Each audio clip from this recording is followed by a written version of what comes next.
Hello बच्चों, let's see this question. The question says that 10 students of class 10 took part in value based quiz.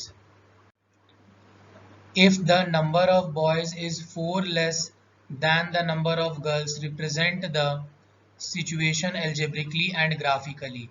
Education is neither a privilege nor favor but a basic human right to which all children, boys and girls in the 6 to 14 years age group are entitled with free and compulsory education. Comment. So बच्चों, इस question में जो की concept use होने वाला है वो है concept regarding forming equations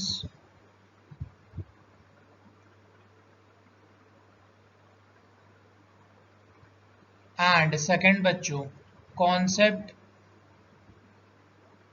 related to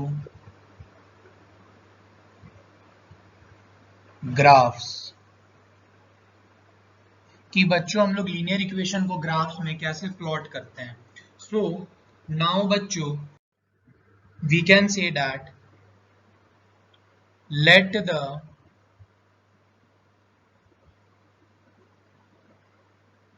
number of girls be x and the number of boys be y. Full stop. It is given that a total of 10 students took part in the quiz. So बच्चों question में बोला है कि total 10 बच्चों ने quiz में participate किया है. So we can write therefore number of girls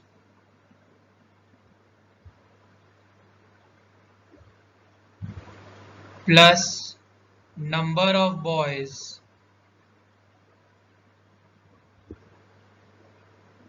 is equal to 10. So बच्चों यहां से हम लोग इक्वेशन बना सकते हैं x plus y is equal to 10. Now बच्चों we can say that it is also given that the number of girls is 4 less than the number of boys. So बच्चों we can write therefore number of girls is equal to number of boys minus 4.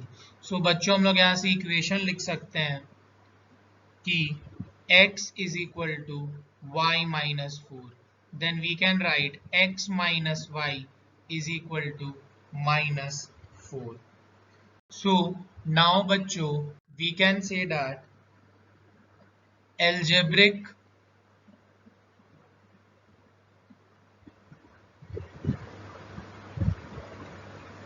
Representation अपने पास हो गया बच्चों. सबसे पहला x plus y is equal to 10 and second x minus y is equal to -4. So बच्चों मैंने यहाँ पे एक वर्ड प्रॉब्लम को एल्जेब्रिक फॉर्म में रिप्रेजेंट कर दिया है। अब हम लोग ग्राफिकल रिप्रेजेंटेशन करेंगे इसका। नाउ बच्चों अब हम लोग ग्राफिकली रिप्रेजेंट करेंगे इक्वेशंस को। सो उसके लिए बच्चों हम लोग इक्वेशन लिखते हैं x plus Y is equal to 10 and second equation था बच्चों अपने पास x minus Y equal to -4। So बच्चों यहाँ पे x plus Y is equal to 10 ये अपना पहला equation and x minus Y equal to -4 ये अपना दूसरा इक्वेशन। सो बच्चों याद रखना लीनियर इक्वेशन में जो लीनियर इक्वेशन होता है वो ग्राफ में हमेशा स्ट्रेट लाइन इंडिकेट करता है और स्ट्रेट लाइन बनाने के लिए मिनिमम 2 पॉइंट्स चाहिए। सो अब हम लोग दोनों इक्वेशन के लिए दो पॉइंट फाइंड आउट करेंगे। सो उसके लिए बच्चों हम लोग लिखेंगे सबसे पहले putting x equal to 0 in equation 1 we get. So now बच्चों अब इक्वेशन 1 में जहां जहां x है वहां पे 0 डाल दो। So x plus Y is equal to 10 then 0 plus Y is equal to 10। So अपने पास आया y is equal to 10। So बच्चों यहाँ से पहला कोऑर्डिनेट आया अपने पास 0, 10। So now we can say putting y equal to 0 in equation 1 we get. So बच्चों इक्वेशन 1 में अब जहां जहां y है वहां पे 0 डाल दो। So x plus Y is equal to 10। So we can write x plus 0 is equal to 10। So x का वैल्यू आ गया बच्चों 10। So we can write therefore b का कोऑर्डिनेट आया अपने पास 10, 0। सो बच्चों अब हम लोग यहाँ पे कॉलम बनाएंगे x और y। सो जब x का वैल्यू 0 था तो y अपना आया 10 एंड जब y का वैल्यू 0 आया तो x आया अपना 10। सो नाउ बच्चों अब हम लोग सेकेंड इक्वेशन के लिए पॉइंट्स फाइंड आउट करेंगे। So we can write putting x equal to 0 in equation 2 we get. जहां जहां x है वहां पे 0 डाल दो इक्वेशन 2 में। सो इक्वेशन 2 है x minus Y equal to -4 then 0 minus Y equal to -4 then minus Y equal to -4। Minus से माइनस कटा सो y का वैल्यू आया 4। So we can write therefore c का कोऑर्डिनेट आया 0, 4। So now we can write putting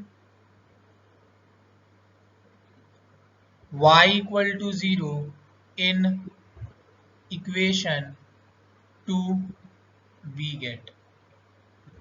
so now बच्चों जहां जहां y है आप डाल दो 0 इक्वेशन 2 में।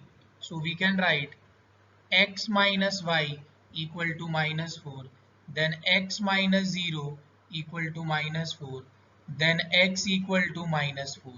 so we can write therefore d coordinate आया अपने पास -4, 0। अब बच्चों ठीक वैसे ही कॉलम बनाओ, यहाँ पे लिखो x यहाँ पे लिखो y। तो जब x का वैल्यू 0 था तो y का वैल्यू आया 4 एंड जब y का वैल्यू 0 तो x का वैल्यू आया -4। नाउ बच्चों अपने पास कोऑर्डिनेट था a कोऑर्डिनेट था अपने पास बच्चों 0, 10। b कोऑर्डिनेट था बच्चों 10, 0 और ये कोऑर्डिनेट बच्चों पहले लाइन के इक्वेशन का था that is x plus Y equal to 10 and बच्चों c कोऑर्डिनेट था अपने पास 0, 4 एंड d कोऑर्डिनेट था बच्चों -4, 0। सो बच्चों ये कोऑर्डिनेट अपने पास सेकंड इक्वेशन का था that is x minus Y equal to -4। Now बच्चों अब अपने पास कुछ ऐसा ग्राफिकल रिप्रेजेंटेशन होगा अपने इक्वेशंस का। सो बच्चों यहाँ पे ये कोऑर्डिनेट है अपने पास दिस, ये है अपने पास a कोऑर्डिनेट 0, 10। ये है अपने पास b coordinate that is 10, 0 and बच्चों ये है अपने पास C coordinate that is 0,4 and बच्चों ये है अपने पास D coordinate that is -4,0। So now बच्चों ये जो अपने पास कोऑर्डिनेट्स है a 0,10 और 10,0, इस लाइन का इक्वेशन है बच्चों अपने पास x plus Y is equal to 10 and बच्चों ये जो कोऑर्डिनेट है -4,0 और 0,4, इस लाइन का इक्वेशन है बच्चों x minus Y equal to -4। So बच्चों यहाँ पे हम लोग ने अपने इक्वेशन को एल्जेब्रिकली और ग्राफिकली दोनों तरीके से रिप्रेजेंट कर दिया है। नाउ बच्चों जैसे यहाँ पे लिखा हुआ है, education is neither a privilege nor favor but a basic human right to which all children, boys and girls in the 6 to 14 years age group are entitled with free and compulsory education. Comment. So बच्चों ये बहुत सही बात है कि जिस भी बच्चे का एज ग्रुप 6 से लेकर 14 तक हो, चाहे वो गर्ल्स हो चाहे बॉयज हो, उन्हें पूरा अधिकार है कि वो एजुकेशन गेन करे विथ फ्री ऑफ कॉस्ट। सो ये एकदम सही बात है और ये ना ही कोई प्रिविलेजेस है ना ही कोई फैसिलिटी है, ये एक ह्यूमन अधिकार है कि हर एक बच्चा जो इस पृथ्वी में जन्म लिया है उसे पढ़ने का अधिकार है पूरा का पूरा। So we can say that कि yes it is absolutely true that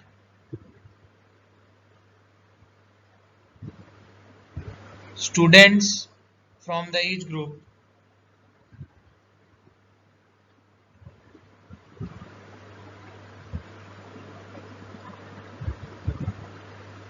from 6 to 14 years have rights to education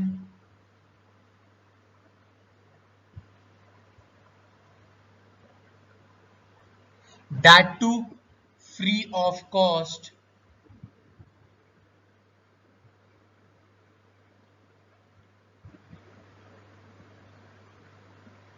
for betterment of our society.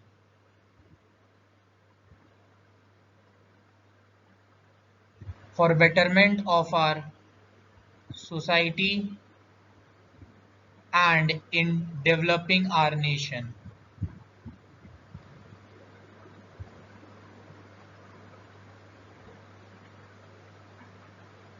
Hope you guys understood it well. Best of luck. Thank you.